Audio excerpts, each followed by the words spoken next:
The question is, are you ready to stop being a product of your past and start creating your future? This is a journey of healing, of rediscovering the power that actually lies within you.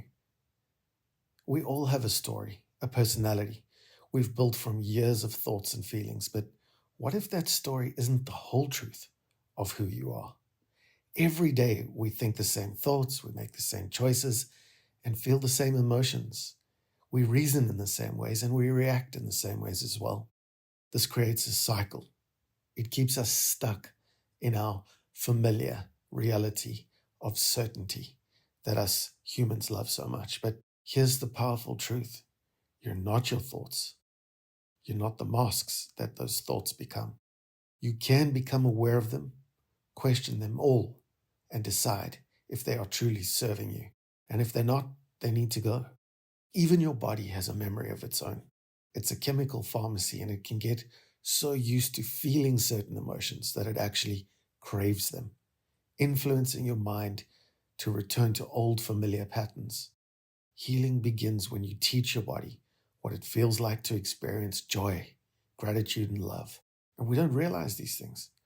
Before the external world gives us a reason to, we need to consciously start practicing joy, gratitude, love, harmony, all of these things, all 10 pathways back to sacred self.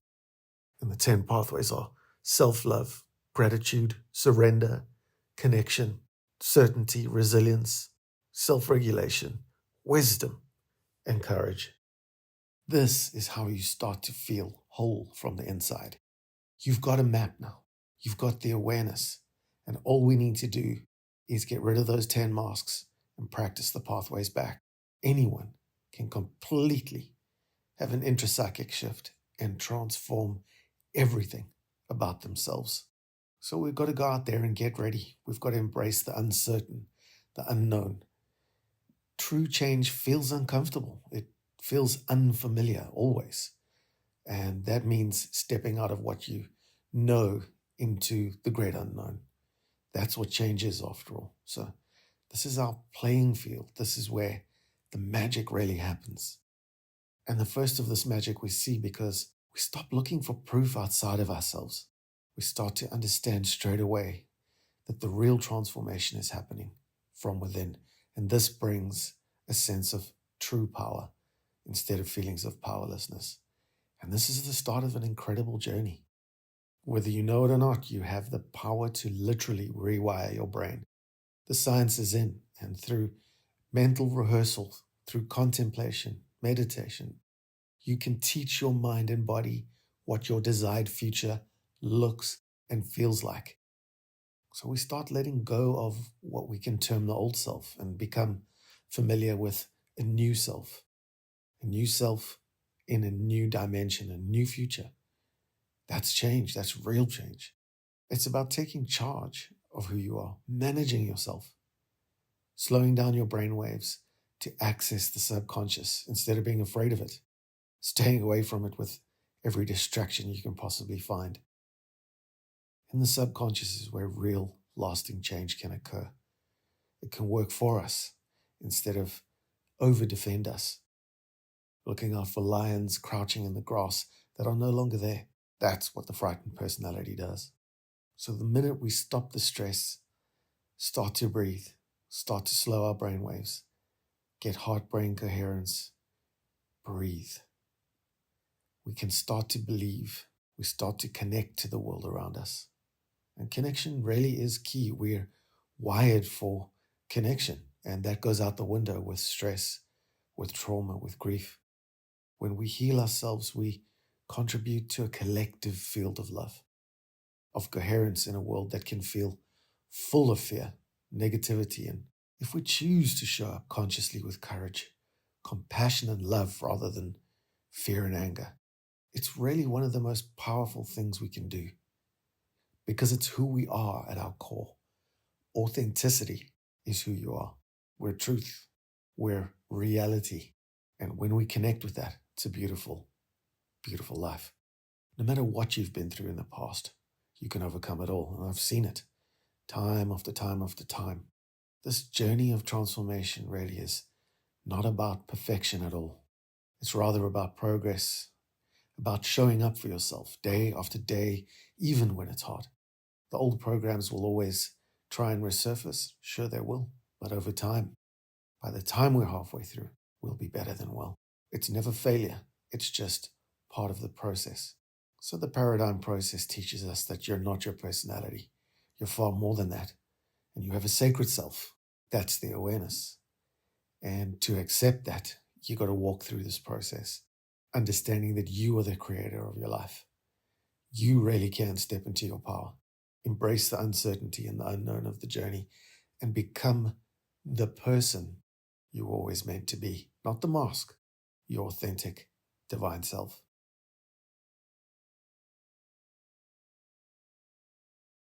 Changing your personality is not only possible, it's mandatory. It's something that we have to do. And if we don't do the work of moving beyond the personality, which of course is transformation, then we start to suffer. The first thing we've got to do is know what the personality is. And it's simply the masks that we wear because of every thought, action, feeling, perception, every event that has shaped our personal reality, shapes our personality. And it helps us. It's geared for survival. It's helped us since, we were 2 years old to navigate through codependence we experienced with our family, the issues we struggled with at school, the attention deficit problems we had, the people-pleasing problems we had. Everything that it's done has been designed to help you survive. So changing it is not easy. It takes a lot of hard work. But by changing how we think, feel, and act, how we react to our environment can create a new personal reality. And this is the beauty, the mystery, and the marvel of creating a shift in your life, a real lasting transformation through the paradigm process, which is simply moving from your personality to what we call your spirituality or your sacred self or your authentic self. You can pick your words, but you are not the masks that you once wore. And eventually those masks start to choke us. And when they do, of course, we get stuck. And this is what mental and emotional suffering looks like. And it comes out in the form of anxiety, burnout, depression, addictions, obsessions, and of course, all sorts of personality and mood disorders. 60% of America is suffering generalized anxiety disorder at the moment. The world has changed, and we need to not be conformed to that world. We need to transform ourselves by the renewal of our minds. If we constantly think, feel, and act, constantly behave, and that's habits, that's addictions in the same ways, we perpetuate how we were. And everything is growing and changing in this universe. And if you're trying to stand still, which is impossible, which is avoidance, isolation, confusion, lack of focus, lack of motivation, lack of energy, then you're going to suffer. And that suffering has come to actually heal and transform you. We've got to move past the cycles of repetition. And that's how we break through with change. We first become aware of the unconscious patterns of how we do life, how we perceive it. So we've got to get uncomfortable in the beginning and move into the uncertain, the unfamiliar, and the unknown, and become a mystic, really. Change is uncomfortable, and staying stuck or staying the same is what the mind thinks is more comfortable, safer, but it's not. It's not at all, because life is doing us. We're being done. There is growth that has to happen. There's contribution. There's meaning. And you know it. You can feel it inside. All of us have a desire for these things and a pull. And if we don't answer the call of that pull, we develop hollowness, emptiness, meaninglessness. We've treated thousands of people, for example, with years of anxiety, depression, all kinds of disorders and dis-ease that they're experiencing in a variety of forms. And as soon as they become aware, they start to accept what they need to do. They take new action or innovation, and they heal their lives in 6 to 8 weeks from 20, 30 years of depression, but only every time. If a person really wants to change, they get it. Once they've got the awareness that they want to change, they just need the roadmap. And that's what the 10 pathways of the paradigm process provide. It's 10 masks of personality, the 10 that we all have. And if you do some work on it, you'll see that some of them are stronger than others. You might be judgmental, controlling, perfectionism. You might be neurotic. You might play the part of an actor or a victim or a people pleaser for that matter. Or you might just be anxious. So what you need to do is become aware of the masks that you wear. And then for each of those masks, there's 10 pathways back to your authenticity underneath those masks. This whole magical process is a structured map for discovering the problem of your personality and then moving from a life dictated by past conditioning and fear to one of authentic love, connection, and self-realized power. This is what we need. It treats the personality itself rather than merely addressing the symptoms of the underlying issues like anxiety, depression, and burnout. You get to the source. All the work is designed to shift brain activity from reactive, survival-orientated limbic system to the more conscious and intelligent prefrontal cortex. The ultimate goal is to move beyond the limitations of fear-based ego and connect with the sacred self, the authentic core of a person where peace, purpose, and true desire resides. But here's the good news. Your brain's ability to change and reorganize itself is absolutely marvelous. Neuroplasticity means that we've got to break the habits of being ourselves. We've got to move beyond who we thought we were, what's not working for us, and embrace something new. All the limiting patterns need to go. We need to develop a more fulfilling reality consciously. And we're going to discuss the tools right now to do that, because the roadmap is clear once we become aware of what we need to do. We need a healthy body, heart, and brain. With a healthy body, heart, and brain, we can get the work of change done. We can then consciously have the weapons and the tools that we need to rebuild, reconnect, and recover who we truly are. Physically, we can move through important things like sleep, proper nutrition, hydration, of course, something we often forget, and movement, which is absolutely massive. Blood flow to the brain reduces stress hormones and promotes the growth of new brain cells. And that's what we're looking for with this process.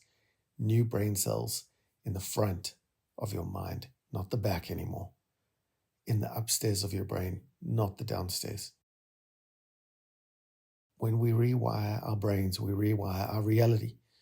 So we need to cultivate awareness, start focusing our attention consciously, and practice deliberately each day. Mindfulness, rewiring practices, contemplation, consciously create and strengthen new neural pathways. That's the big one. Otherwise, we fall into the valley of those old neural pathways very easily. So we've got to do this consciously, on purpose, and with dedication, discipline, routine, and focused attention.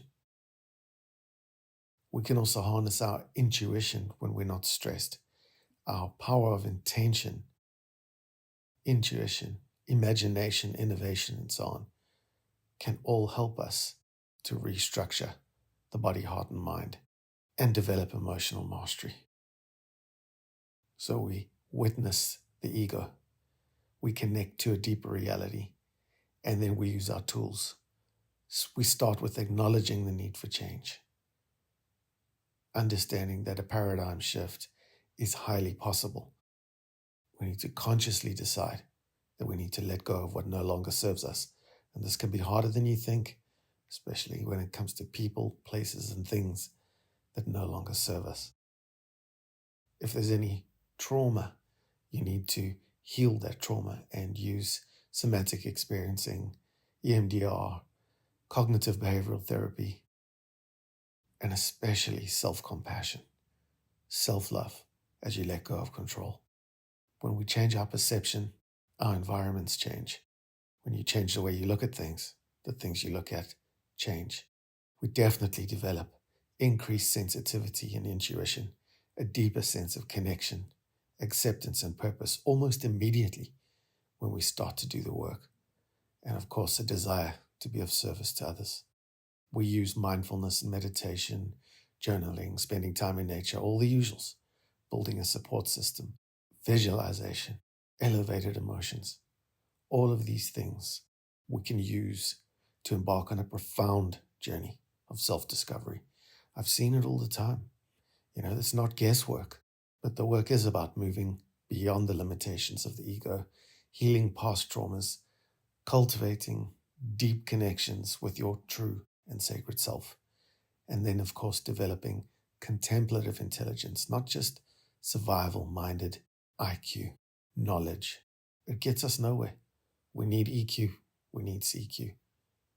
So this path promises not just healing from suffering, but the discovery of a life rich with purpose, love, and limitless potential.